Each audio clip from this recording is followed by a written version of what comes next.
Hello friends, welcome back to the bench. Thank you very much for joining me. Our patient is a Helios Predator Helios whatever 16. It's the laptop we diagnosed a few days ago with a shorted EC, and that was the laptop that had a charging port replacement which went wrong. Now, back then we didn't have the schematic, so all we could rely on was the schematic, the typical application for the BQ chip, which is usually a very effective way of diagnosing the charging issues. After the port replacement, the laptop wouldn't charge, right? It would still run from the battery, but it wouldn't charge. What's wrong with that? This is a very interesting case. The technician that performed this repair didn't have a microscope, which is a very ballsy move actually to do this repair without the microscope. Now he does, okay? He got the microscope, so this is not gonna happen again. But now we have the schematics and we have the board view. So in addition, I also know the whole backstory. So now we know exactly what happened and we know exactly how it happened. So let's just quickly identify, so maybe this will help someone who's doing the port replacement, especially on this laptop, and having issues possibly, right? So first, when I received it, I observed that the plug on the charger was damaged. Let's take a look. So this is the plug. We see some damage, right? But it still produces proper voltage and everything. But what struck me as odd is that there's no ID pin, meaning the charger doesn't talk to the computer. Typically, especially nowadays, all the newer laptops, they will identify the charger, not only the presence of the charger, but also what kind of charger it is, which allows you to use, instead of this 300 watt brick, perhaps use a 65 watt charger.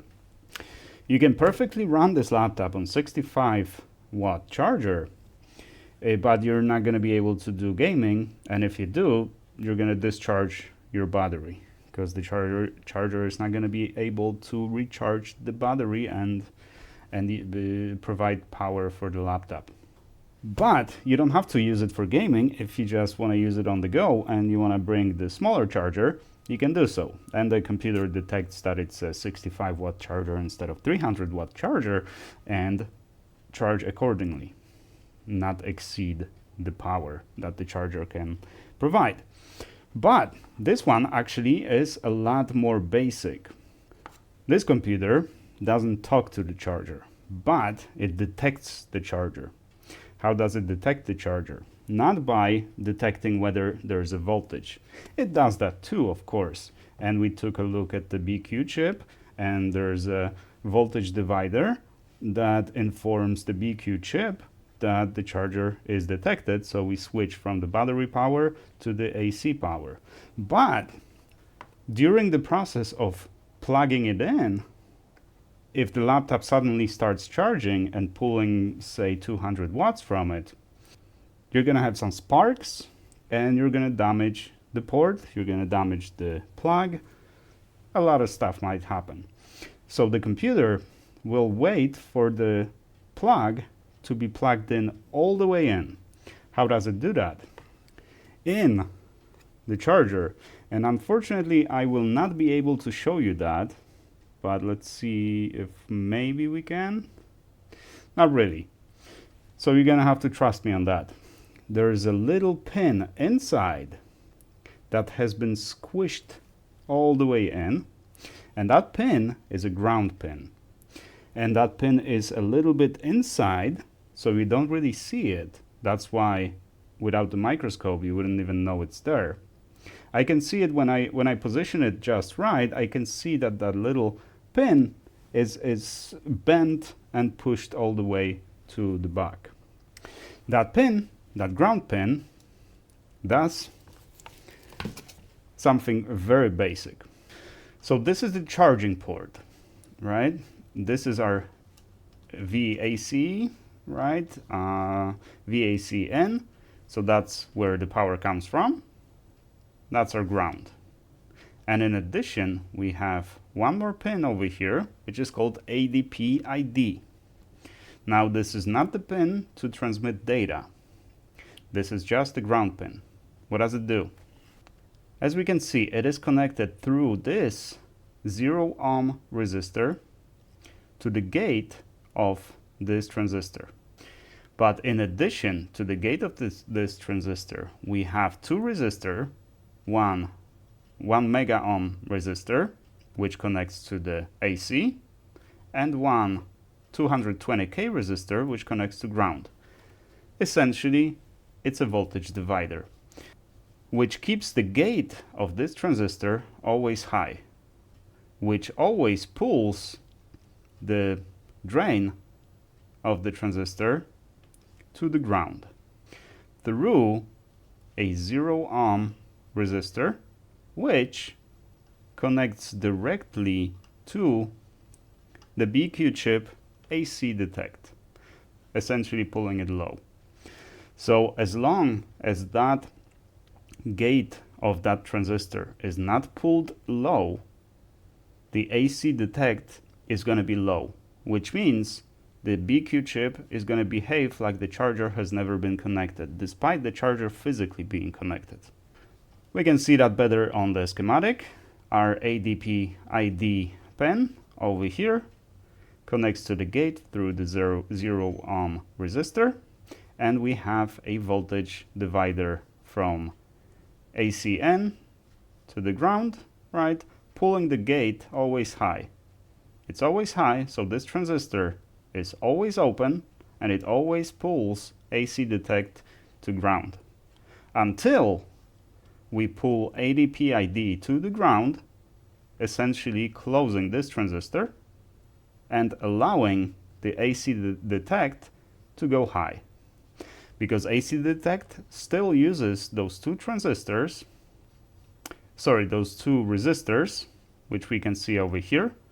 One is 866 kilo ohms, exactly what we were expecting to see, but we saw closer to like 400.